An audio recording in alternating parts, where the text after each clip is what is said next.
వస్తుంది అనేది తర్వాత దీంట్లో తేలింది అధ్యక్ష. ఒకసారి అంటే ఇది ఇంకా విష్ణుకుమార్ రాజు గారు చెప్పినట్టుగా ఇది ఇంకా 3,000 కోట్లుగా చాలా లోతైన దోపిడీ జరిగింది. దీంట్లో లాస్ ఆఫ్ కన్సిడరబుల్ రెవెన్యూ దాదాపు 18,860 కోట్ల 51 లక్షలు అనేది ప్రాథమికంగా తేలింది. దీంట్లో అంటే ప్రజలకు కావాల్సిన డబ్బు, ప్రజలకి రావాల్సిన డబ్బు ఇవన్నీ కూడా ఎక్కడికి వెళ్ళిపోయినాయి. నిన్న ప్రధానమంత్రి గారు మనకి కేంద్రం బడ్జెట్లో మనకి 15,000 కోట్లు ఇవ్వగానే ఇందాక గౌరవ ముఖ్యమంత్రి గారు చెప్పినట్టుగా మనం అందరం చాలా ఆనందపడ్డాం. అంటే దీంట్లోనే నిజంగా ఈ 15,000 చిల్లర కోట్లు మనకు వచ్చిందంటే అసలు క్యాపిటల్కి ఇబ్బంది కూడా ఉండేది కాదు. పోలవరం చాలా వరకు అయిపోయింది. ఇవన్నీ పక్కన పెడితే అధ్యక్ష నిన్న రివ్యూ చేస్తా ఉంటే ఒక 20,000 తీసుకున్నాడు ఒక అధికారి, మన ఏసీబీ వాళ్ళు తీసుకున్నారు. ఇంటర్ డిపార్ట్మెంటల్ ఎంక్వైరీ చేస్తాం అని చెప్పేసి ఒక రివ్యూ ఏదో కేసు గురించి చదువుతా ఉంటే తనకి కాంపెన్సేషన్ రావాలి, తనకి కోర్టుకి వెళ్ళారు. అది మాట్లాడుతున్నా ఒకటే అనిపించింది, ఒక చిన్నపాటి ఉద్యోగి తప్పు చేస్తే 20,000 రూపాయలు లంచం తీసుకున్నాడని చెప్పి లంచం తీసుకున్నందుకు ఏసీబీ ఎంక్వైరీ ఉంది, లేదంటే డిపార్ట్మెంటల్ ఎంక్వైరీ ఉంది. అలాంటిది రాష్ట్ర వ్యవహారాలు నడిపే ముఖ్యమంత్రి కానీ వారి సంబంధిత సభ్యులు కానీ స్టేట్ ఎక్స్చెకర్కి 18,860 కోట్ల రూపాయలు పైచులకు ప్రప్రథమంగా ఇక్కడే మనకి తేలుతూ ఉంటే వీళ్ళు శిక్ష పడకుండా ఎలా తప్పించుకుంటారు? శిక్ష పడాలి. మనకి నైతిక బలం, నైతిక హక్కు ఎలా ఉంటుంది అధ్యక్ష? మనకి ఒక అధికారి 20,000 రూపాయలు నువ్వు తప్పు చేశావని చెప్పి ఏసీబీకి పట్టిస్తున్నావు. వీళ్ళేమో దారుణంగా 18,000 కోట్లు అటు ప్రజల్ని కనీసం వాళ్ళ క్వాలిటీలు మన లిక్కర్ మనకి తాగాలని చెప్పి ఎవరిని మనం కూర్చోబెట్టి మనం పెంపొందించట్లా. ఓకే, ఒక వ్యసనం అనుకోండి, దానికి ఏదైనా పేరు పెట్టుకోండి.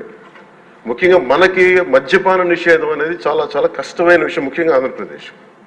ఒకవైపు యానాం, ఇంకోవైపు మనకి మధ్యప్రదేశ్, ఇంకోవైపు చూస్తే మనకి తెలంగాణ, ఒరిస్సా, తమిళనాడు, కర్ణాటక, ఇన్ని బార్డర్స్ని షేర్ చేసుకొని మద్యపాన నిషేధం అనేది ఇప్పుడు చాలా కష్టసాధ్యమైన విషయం. గతంలో కూడా చేశారు, సాధించలేకపోయాం. ఇప్పుడు రెగ్యులేట్ చేయాల్సిన అవసరం ఉంది. ఇందాక గౌరవ సభ్యులు బుచ్చయ్య చౌదరి గారు చెప్పినట్టుగా ఒకటి స్టేట్ ఎక్స్చెకర్కి లాస్ జరిగింది, ప్రజలకి ఆరోగ్యానికి హాని జరిగింది. దాంతోపాటు అసలు ఈ వ్యసనాన్ని తగ్గించే పరిధిలో కూడా కొంత ఉన్నారు, కొంత బడ్జెట్ కేటాయించాలి. ముఖ్యంగా డీ అడిక్షన్ సెంటర్స్ కానీ వీటితో పాటు కేటాయించాలి. అది కూడా సూచన బుచ్చి చౌదరి గారు చెప్పిన సూచన కూడా మనం పరిగణలో తీసుకోవాలి అధ్యక్ష. ఎందుకంటే రేపొద్దు దీంట్లో మనమే కనుక 18,000 కోట్లు ప్రస్తుతానికి వస్తే దాంట్లో కనీసం ఒక సర్టెన్ శాతం, ఒక 10% అంటాం, ఎంత పర్సెంటేజ్ పెద్దలందరూ కూర్చొని, విఘ్నులందరూ కూర్చొని దాంట్లో కొంత డీ అడిక్షన్కి దాన్ని ఖర్చు పెట్టాలి అధ్యక్ష. కేవలం దాన్ని ఆదాయంగా చూడకుండా అట్లీస్ట్ ఒక 10% డీ అడిక్షన్గా దాన్ని డీ అడిక్షన్ సెంటర్స్ ఖర్చు పెట్టాలి. కానీ అన్నిటికంటే కూడా ఈ రోజున మన గౌరవ ముఖ్యమంత్రి గారు చెప్పింది, వీళ్ళని ఎలా ఇన్వెస్టిగేషన్ అంటే అలిగేషన్, దీంతో ఎండ్ అయింది ఈ ప్రజెంటేషన్. ఇదే కనుక ఈ రోజున మనకి క్లాప్ మిత్రాస్కి ఈరోజు డబ్బులు లేక, వారికి అలాగే పంచాయతీ బోర్డులో దాదాపు 9 నెలల నుంచి మనకి జీతభత్యాలు లేక ఒక 59 మంది నలిగిపోతా ఉన్నారు. అలాగే ఫీజు రీఎంబర్స్మెంట్ లేక విద్యార్థులు నలిగిపోతా ఉన్నారు. స్టేట్ ఎక్స్చెకర్లో డబ్బులు లేవు. కానీ అందరూ ఇన్ని కోట్లాది మంది జీవితాలతో ఆడుకుని వీళ్ళ చేతుల్లో మటుకు ఇన్ని వేల కోట్లు, దాదాపు విష్ణుకుమార్ రాజు గారు చెప్పినట్టు 30,000 కోట్లు వెళ్ళిపోయాయి. 18,000 కోట్లు ముందస్తుగా తెలుస్తుంది, కానీ ఇంకా లోతుగా చూస్తే అది చాలా పెద్ద ఇది స్కామ్, ఇది దోపిడీ. వీటిని కనుక మనం వదిలేస్తే, తప్పు చేసిన వాళ్ళని గత ప్రభుత్వం సంబంధించిన ఇది ఇట్స్ నాట్ అబౌట్ వెండెటా, పగా ప్రతీకారం కాదు, కానీ వీళ్ళని స్వేచ్ఛగా కనుక వదిలేస్తే, వాళ్ళ అదృష్టవశాత్తు ఈరోజు వాళ్ళు అక్కడ లేరు. వాళ్ళు కనుక ఉండుంటే వాళ్ళకి నిజంగా వాళ్ళకి సమాధానం చెప్పాల్సిన పరిస్థితి ఉండేది. తప్పించుకొని పారిపోయారు వాళ్ళు. ఈరోజు తప్పించుకొని పారిపోయారు వాళ్ళు. We have to make them accountable అధ్యక్ష. వాళ్ళు we have to bring them into accountability. They have to B penalised.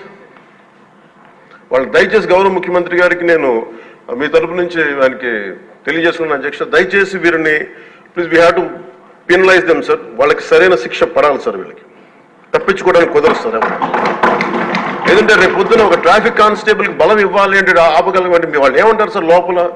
నేను చిన్నపాటి కానిస్టేబుల్ అయితే నాకేమనిపిస్తుంది, మీరు పెద్దోళ్ళు అయితే వదిలేస్తారు, మమ్మల్ని అయితే పట్టుకుంటారంటారు సార్. మనకు రూలింగ్కి, గవర్నెన్స్కి, అడ్మినిస్ట్రేషన్కి నైతిక బలం పోతుంది అధ్యక్ష. ఐ రిక్వెస్ట్ యూ, నేను మిమ్మల్ని నేను ఉద్దేశించి అందరూ హౌస్ మెంబర్స్ గౌరవ సభ్యులందరినీ, గౌరవ ముఖ్యమంత్రి గారిని అడుగుతున్నాను అధ్యక్ష మీ ద్వారా. They have to be punished and they have to be penalized whoever they are. ఇది వెండెట్టా పగ ప్రతీకారాలతో కాదు, కానీ we promised that we will bring back accountability. We promised we were going to give a clean and clear governance. We have to live up to it. Thank you. ముఖ్యమంత్రి గారు sir, ముఖ్యమంత్రి గారు రామాధన్ sir.